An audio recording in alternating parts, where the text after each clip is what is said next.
5 workplace trends will shape life after lockdown. We are experiencing the biggest remote work experiment in history, but many are beginning to imagine life after lockdown. Amid unprecedented global job losses, concerns about transport infrastructures, and the continuing need for workplace social distancing, governments are launching a back-to-work plans. Meanwhile, the latest US research reveals that 74% of businesses want some workers to permanently work remotely, and business leaders are actively shedding leased office space, hinting that not everyone will go back to the office. Here are 5 key trends that will shape the future of how we work. Number 1. Commuting will change forever. We might miss the social interaction of the office, but most don't miss commuting. This was one of the key findings in a 4-year remote work study. Before lockdown, US commute times reached record levels, and most UK workers spent more than a year of their lives traveling to and from work.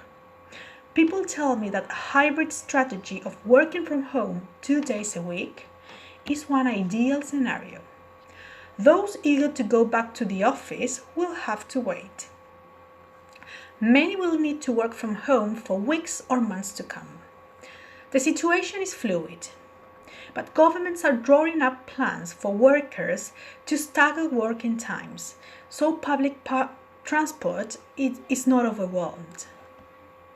The genie is out of the bottle, and commuting is not going back to how it was. Number 2. Bad email etiquette won't be tolerated. Workplace communication is rapidly transforming, and email is a case in point. More than ever, creating a clear separation between work and leisure time is vital. Research repeatedly shows that sending out-of-hours emails is not only bad etiquette, but it also creates a coercive work culture that requires people to be available 24/7. Social scientists argue that this turns us into worker smartphone hybrids and causes stress and burnout. Expecting quick answers to email is increasingly seen as bullying. Many now realize that colleagues might need to work flexibly due to caring responsibilities. Lockdown has encouraged a new acceptance of flexibility, but this shouldn't extend to having a culture that expects people to be available all the time. Number 3. Video calls will be limited. Zoom calls will remain part of our lives, but we will change and adapt how we use them. Research shows that video calls are more draining and tiring than in-person meetings. While video calls are appropriate for some meetings, we don't need them to use for all of our communication. Research suggests many are shifting back to phone calls, which, as one manager explained to me, feels more spontaneous and flows better. Number 4. More coworking spaces will emerge. Workers forced to continue working from cramped living spaces are desperate for alternatives.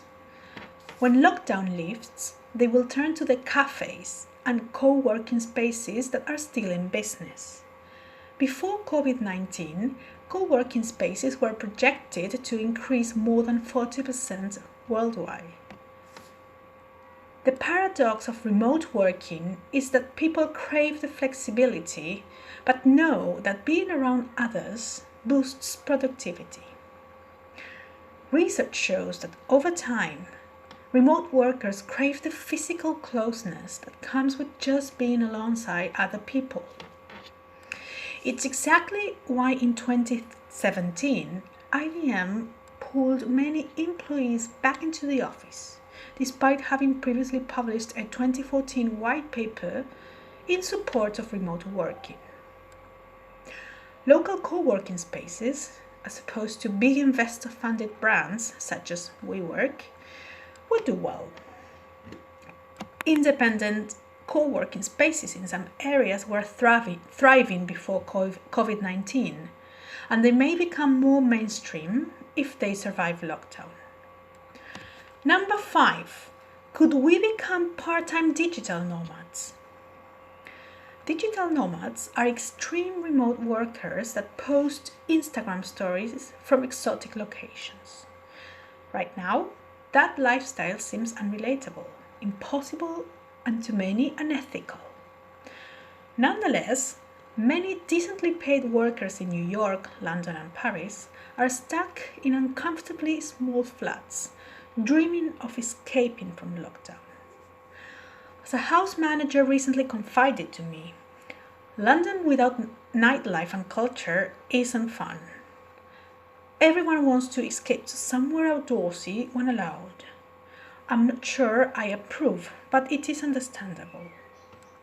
For now, remote working from different locations is not allowed, but the allure of relocating to a picturesque location remains.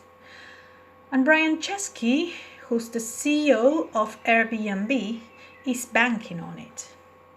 He sees COVID-19 as a business opportunity, and he told Bloomberg, "People are realizing that we can work remote. That's a huge opportunity." Not all will agree. It could cause long-term sustainability issues, and many will not have this privilege.